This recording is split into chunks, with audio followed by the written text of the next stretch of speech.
안녕하세요. 서작가입니다. 지난 시간에도 역시나 웃음을 참지 못했는데요. 아무래도 작가가 자기 소설을 스스로 읽는다는 것은 쉬운 일은 아닌 것 같아요. 초기작이라서 곳곳에 지레밭이 많은 것도 원인이지만 제가 유독 부끄러움을 많이 타는 것도 같습니다. 앞으로도 낭독을 하겠지만 지난번보다 더 많이 웃을 것 같습니다. 제가 생각하기로는 낭독이란 게 완벽한 것도 좋지만 장난스럽게 읽는 것도 재밌는 것 같아요. 너무 웃어서 멈추고 다시 할까 생각도 들었지만 그러면 재미가 반감될 것 같았습니다. 그래서 한 번만 눈으로 읽어보고 바로 녹음하는 형태로 진행을 하고 있습니다. 물론 술을 한 병 먹으면 더욱 완벽하겠죠. 그리고 지난 낭독 때 등장인물이 3명이 동시에 등장하니 제가 소화하기가 굉장히 힘들더군요. 그래서 또 그런 경우가 생긴다면 연습을 좀 해보고 시도를 해봐야겠어요. 가까운 동료 작가님들이나 지인분들께도 녹음을 부탁해도 재밌을 것 같습니다. 서로는 여기서 줄이고 두 얼굴의 화가 3번째 챕터를 낭독해 보겠습니다.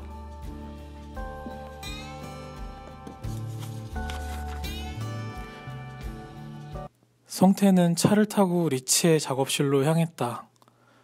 주말이라 등산객들이 도로변에 붐볐다. 성태가 차창을 내리자 바람과 함께 고기 굽는 냄새와 시끄러운 소리가 들려왔다. 성태는 형광색과 원색으로 이루어진 사람들의 옷차림 때문에 눈이 아팠다. 성태는 등산을 마지막으로 간 적이 언제였는지 정확히 기억이 나지 않았다. 자신이 갖고 있는 옷 중에 산행에 어울릴 만한 옷이 있는지 생각해봤지만 쉽게 떠오르지 않았다. 문틈 사이로 파리가 한 마리 들어왔다. 성태는 창문을 모두 열고 파리가 자연스럽게 나가길 기다렸다. 내비게이션 화면을 보니 도착 지점까지 20분이 남았다고 표시되었다. 창문을 연 지 한참이 지났지만 파리는 좀처럼 나가지 않았다. 성태는 차를 도로변에 잠시 세웠다. 보조석에 있는 잡지를 손에 들고 유리에 붙어있는 파리를 향해 힘껏 내리쳤다. 파리의 찌그러진 형태와 피는 성태를 불쾌하게 만들었다. 휴지를 꺼내 피를 닦고 차량용 페브리즈를 뿌렸다. 성태는 휴지와 잡지를 들고 차에서 내렸다. 공중 화장실에 도착한 성태는 쓰레기통에 휴지와 잡지를 버리고 손을 씻었다. 성태는 손을 말린 후 거울을 보면서 눈썹을 다듬었다. 물에 살짝 젖은 와이셔츠 소매 자락을 두어 번 접고 거울에 비친 무덤덤한 자신의 얼굴을 바라보았다. 성태는 손을 입술에 갖다 대고 굳어있는 볼과 입 주변을 풀어주었다. 성태가 밖으로 나오자 한 무리의 등산복 차림을 한 사람들이 사과를 팔고 있었다. 성태가 무심코 지나가려 하자 선캡을 한 아줌마가 사과가 맛있으니 먹어보라고 했다. 성태는 사과를 한 조각 먹었다. 생각보다 당도가 있어서 기분이 좋아졌다. 성태는 뒷주머니에서 지갑을 꺼내 10,000원짜리 한 장을 주며 사과 한 묶음을 집어들고 차로 왔다. 차에 도착한 성태는 사과를 보조석에 두고 길모퉁이 풍경을 바라봤다. 등산객을 잔뜩 태운 버스가 지나가고 용달차가 지나갔다. 그리고 검은색 외제차가 한 대 지나갔다. 운전석에 앉은 남자는 입술이 한쪽으로 비틀려 있었고 차갑게 굳은 표정을 하고 있었다. 성태는 사과를 한 입 물어뜯었다. 민 실장이잖아. 리치의 작업실에 도착한 성태는 건물 옆쪽 울타리 안에 거대한 낙타 한 마리가 걷고 있는 것을 발견했다. 성태는 놀란 눈으로 고개를 돌려 철망에 가까이 다가갔다. 작은 동물원을 연상케 하는 정원에는 조그만 호수가 있었고 플라멩고를 비롯해 청둥오리, 사슴, 공작, 다람쥐, 종달새, 회색 앵무 등이 있었다. 정원에는 동물뿐 아니라 소나무와 거대한 느티나무 그리고 다양한 꽃과 식물들이 아기자기하게 어우러져 있었다. 리치의 작업실 주변 풍경에 잠시 넋을 잃은 성태는 유리와 콘크리트 외벽으로 되어 있는 현대식 건물로 발걸음을 옮겼다. 사람이 대기하고 있을 듯한 로비에는 아무도 없었고 로비 옆쪽으로는 오래된 홍보 책자들이 길게 진열되어 있었다. 진열대에 있는 책자를 잠시 살펴보던 성태는 이곳이 과거에 수목원과 동물원을 결합한 테마파크였다는 것을 알게 되었다. 성태는 사람을 기다리며 한동안 책자를 보다 소파에 앉았다. 이런 산골에 사람들이 올 일은 없긴 하겠다만 방목에 가깝게 자유롭게 돌아다니게 하는 처우에 성태는 살짝 불쾌감을 느꼈다. 진열장 옆으로 작은 커피 머신 기계가 갖춰진 2평 남짓한 카페가 있었다. 성태가 가까이 가보니 새벽 라디오에서 선곡될 만한 월드뮤직이 들려왔다. 조용히 둘러보려던 성태는 부엌으로 보이는 안쪽에서 반복적으로 덜컹거리는 흔들림과 조용하면서 격렬한 남녀의 숨소리를 듣게 되었다. 성태는 호기심에 안쪽으로 더 다가가서 훔쳐보고 싶었지만 발걸음을 돌려 계단으로 걸어갔다. 계단을 올라가자 바닥이 나무로 된 긴 복도가 나왔다. 성태는 복도를 따라 걸었다. 성태는 건물 안에 문이 없다는 것을 알게 되었다. 복도 끝으로 가자 왼쪽으로 넓은 공간이 보였다. 한 남자가 의자에 기대어 잠을 자고 있었다. 창문은 열려 있었고 바람의 흰 커튼은 안쪽으로 휘날리고 있었다. 방 한쪽에는 나무로 된 이젤이 있었고 그 위에는 조그만한 캔버스에 선정적인 그림들이 그려져 있었다.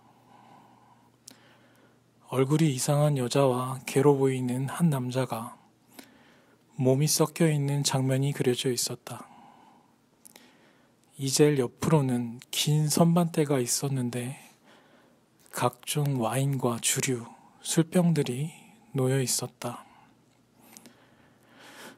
책상에는 잡지와 책들이 자리를 못 찾고 뒤죽박죽 위태롭게 쌓여져 있었고 벽에는 누군가가 화풀이를 한 듯한 찢겨진 페인팅 그림들이 걸려 있었다.